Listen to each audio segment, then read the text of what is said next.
Right, you bunch of gits, welcome to my YouTube channel. I'm Warboss Curb Stomper, and I'll be taking you through the wonders of the Ork codex. We'll be going through the various codex entries, going through some tactics, best ways of using the Ork units that you have at your disposal, and hopefully as things go on, we'll be incorporating some battle reports. So without further ado, let's talk about the first topic that I have in mind, which is why play Orks in general. So what are their strengths, what are their weaknesses, what's the point of these little green men? Well, first thing to bear in mind is that Orks are not the most competitive choice, not by a long way. In fact, I'd say they're probably one of the worst, if not the worst, armies in the game. I think maybe Chaos pipped them to the post, although they've had an update recently which is quite decent. But yeah, essentially the Ork codex that we currently have came out at a time when Games Workshop was generally, for some reason, toning armies down. You had the Grey Knights codex, the newer Tyrannid codex that people also complain about quite a bit, and it generally wasn't that bad at the time because of that. Compared to the competition, it was quite nicely internally balanced, but then you had the Necron codex come out, and oh boy, we entered a whole new level of playing, and Orks really didn't cut it like they used to on the competitive scene anymore. But that being said, they're a very fun army to use. I think that just bear in mind that you're playing for fun here. Winning is a bonus, but also, that being said, you do have some quite nasty units at your disposal. You have some cunning tactics you can use that can occasionally lead you to get one over on the more sort of powerful armies like Tau, Necrons, Eldar. Main reason being, I'd say most people design their armies to try and beat other elite armies, so they'll invest a lot of points in anti-armor weapons and invulnerable saves and so forth, which leaves them with a fairly low model count, which can then be exploited by Orks, where you're relying more on numbers of shots and so forth. But we'll go into that more when we cover some Orky tactics. So with that sort of disclaimer out of the way, what are some of the strengths of Orks? Well, the obvious one is melee. With Orks, they are very strong in hand-to-hand combat. Your basic Ork boy costs 6 points. He has 2 attacks base. He has a slugger and a chopper. So if he charges with his Furious Charge rule, he gets 4 attacks at weapon skill 4 and strength 4. Now, that's pretty devastating on the charge. It's not quite as nasty if they get charged themselves, so that's one thing to bear in mind. But even with shooter boys, you're getting quite a lot of attacks on the charge because that's 3 each. That's the same as an assault marine. And obviously a lot cheaper than assault marine because even a shooter boy is only 7 points base. And then you throw in a knob with a power claw or perhaps another character, and they can really do a lot of damage. So that's certainly one reason to take them. In fact, I'd say they're probably one of the best, if not the best, close combat units in the game. Now, to sort of contextualise that, when I just said they're not very competitive overall, Orks are a very good close combat army in an edition of the game that's more geared towards shooting. So there's only so much you can do with that, if you see what I mean, but you can cause quite a lot of damage in combat, and also you're quite a lot better at a lot of other armies at getting into combat to begin with, mainly because of some very good transport units, which I'll go over in a bit as well. Another strength of Orks, surprisingly, is shooting. They're not so well renowned for this because their ballistic skill is terrible, but their guns are actually quite good, albeit a bit short-ranged. So their strength, their basic slugger is basically a bolt pistol, albeit 1 point less AP, which isn't going to make much difference most of the time. So 12-inch range, strength 4, AP 6. Then you've got the shooter, which is strength 4 again, 2 shots, 18-inch range. basically most orc weapons are assault weapons, so they lend themselves very well to getting a few extra digs in before you charge into combat, which is good because their initiative isn't that great. And also, just through the number of shots you get, you can cause quite a lot of damage. So, I mean, you can rake through light infantry units, and with marine equivalents and Terminator equivalents, or even monstrous creatures, you can plink off 1 or 2 wounds using firepower. So it's not to be dismissed by any means. Another strength is numbers. So you do have quite a lot that you can get for your points with Orks. You've got very cheap vehicles, very cheap troops. You can go a bit overboard with upgrades though. So if you do take things, you really need to be thinking about whether you really need the upgrades you're taking for them. A lot of the time, just getting more guys is a lot more effective than trying to upgrade those guys, because the level of firepower in the game now is such that you can just end up inflating a unit that's still going to get gunned down. So it's better off to just have more guys that you can throw into the mix. So I touched on transports earlier, and I feel that this is another aspect of the game where Orks really shine. The 2 vehicles they rely on mainly are trucks and battle wagons, both of which are open-top transports. The battle wagon is very heavily armoured for the points it costs, and the truck is also fast.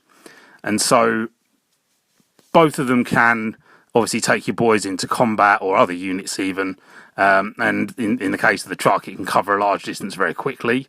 If you take it as a dedicated transport for a troop choice, it can then have the objective secured rule and contest objectives. They're also open-topped, which is bad in a way because it means they're more liable to explode if they get hit. But unfortunately for your opponent, I suppose, don't know why I said unfortunately there, you are able to fire out of them, and when I say fire out of them, I mean all of them, that you don't have to worry about a fire point. Any point on the vehicle's hull can be used for firing, so with flash gits or shooter boys you can cause quite a lot of damage using them as gunboats, and also with them being open topped you can charge out of them. So you can stick a load of boys in a vehicle, send it charging forward, get out, shoot stuff, cause a fair bit of damage, get into combat, crack some heads, and then you can actually cause quite a lot of damage that way, and it's quite good. It's sort of building on that really is the topic of board control. In 7th edition, Maelstrom of War missions are quite important. You need to be prepared to deal with those missions and take objectives. Orks are quite good at that, because obviously, as I say, you've got the objective secured trucks, and you've also just got quite a lot of bodies on the board, and quite fast bodies at that can move around to take objectives. The last thing I think I would point out in favour of Orks is that they have tractor cannons. Now,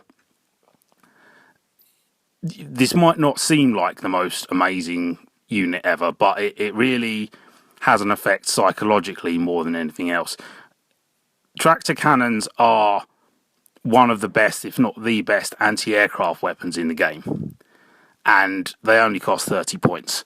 And so I'll go over them in more detail when we cover the heavy support section, but it really is good to have that on side. Just the psychological impact alone of what they can do, I found, can really change the impact of change the course of a battle. So yeah, Orks certainly have a fair bit going for them, even though, as I say, overall they're not the most competitive. The weaknesses, I would say, one of the main ones is leadership. Orks are only leadership 7, even the war boss is only leadership 9. And so this means that they can be caused to run away quite easily, or if they don't run away, you can force a mob rule test on them, which causes even more boys to die. And the other problem with that is that they in my opinion, are probably the only army in the game that really has to worry about fear, the fear special rule.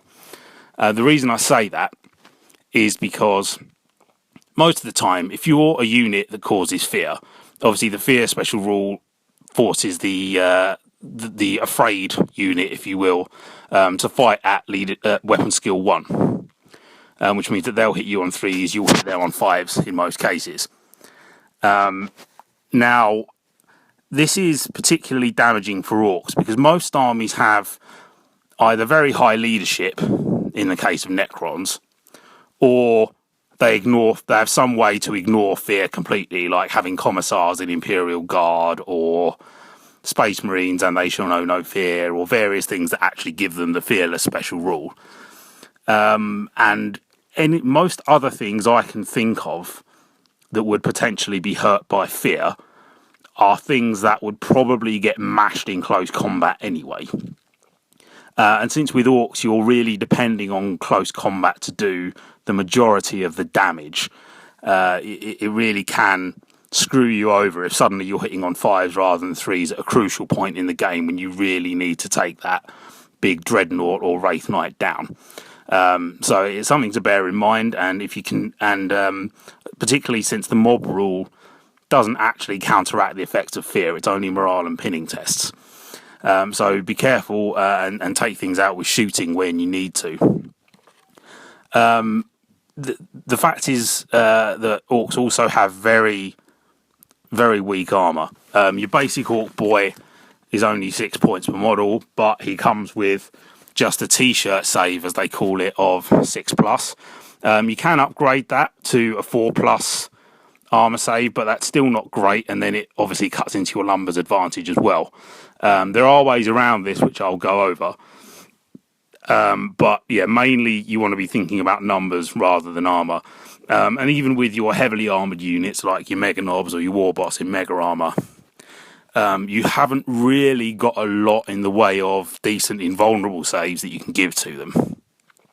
So the things that counter them, basically any AP2 weapons counter the Ork heavy units hard. I did say that shooting was an advantage that Orks had, because not that they're amazing at shooting, but they're surprisingly good, and some of them really are devastating, like the Flash Gits. But one weakness with their shooting is anti-tank.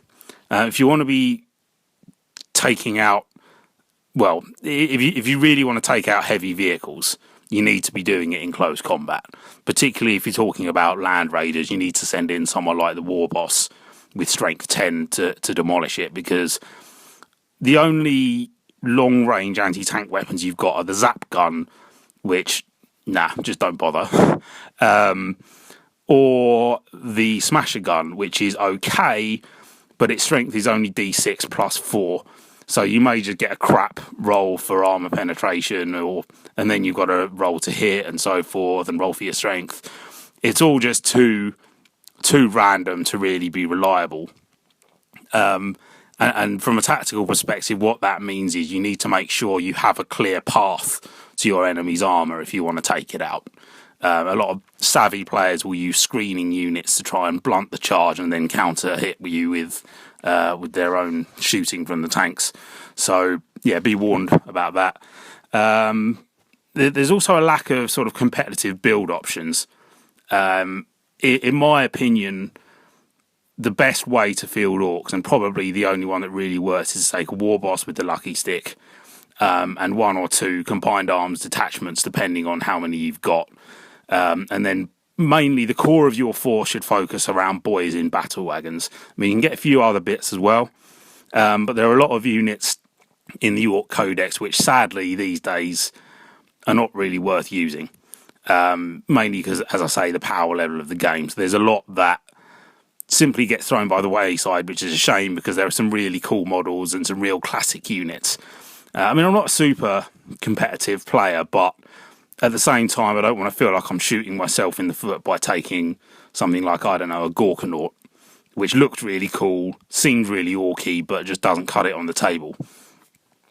So, and that's bearing in mind that the recent Ork update provided a new a new Ork Decurion style detachment, the Orkurian as it's referred to. But yeah, still not really sold on it. To be honest, we'll go through that later. So, as I say, I mean, Orks have got their good points, and also because they're quite different to how other armies work, you can sometimes sort of take people by surprise. Even relatively sort of top tier armies, and I've had some sort of quite good, challenging but satisfying victories that way. So special rules that the Orks have. That's the last bit I want to talk about, really. So when Orks fail a morale or pinning test, they have to roll on the mob rule table, and what that consists of, if you roll a 1, then as long as they're stuck in combat, they're treated as having passed the test and everything's fine. Obviously, if you're not stuck in combat, that's a bit useless. If you get a 2 or 3, then if there's at least 10 models in the unit, then you roll a d6 and you suffer that many strength 4 hits. But once those strength 4 hits are resolved, the unit's treated as having passed the morale test. 4 to 6, if there's a character in the unit, then again you roll a d6 strength for how many strength 4 hits. Once those hits are resolved, the unit is treated as having passed the test. Now that will get you out of some sticky situations, but the problem is, as I say, quite a lot of other armies have ways to make their troops fearless or just have better leadership to begin with to deal with these situations, and so you can end up losing a fair few boys this way. If you have a boss poll on a character in the unit, then you can re-roll the mob rule result to get something more favourable, which can really help you out. But it's something to keep in mind. You can lose quite a lot of boys, especially, which is again why you need to bring more to begin with. The other rule which really bears mentioning is war. So basically, if you have a character that can war, which includes a war boss, which you should be taking, then once per game, they can call a war, and what that means is that you can run and in the shooting phase and then charge in the assault phase, which is usually prohibited. This is a really good rule because it means that you can make those charges that might be out of reach otherwise. Like say your transport's been taken out, and you really need to make sure those boys get into combat. It really gets you out of a sticky situation that way. It combines quite well with the other Orks special rule, and the last that I'm going to talk about today, which is Here We Go. And what that means is that when you roll to charge, you can re-roll one of the dice if you wish. So this can mean that you, say you roll sort of a 7, a 1 and a 6 to make a 7 on 2d6, and you're just out of range, you can re-roll the 1, bingo, you're in. So you combine that with the ability to run and charge as well. Orks become very good at actually getting into combat, especially once you factor in all the transports and everything else. So for the next video, I'm probably going to start talking about the Ork HQ choices, relics, and warlord traits. But for now, this is my first video for the channel, so go easy on me. And I hope you've enjoyed it or found it useful, and I'll see you soon.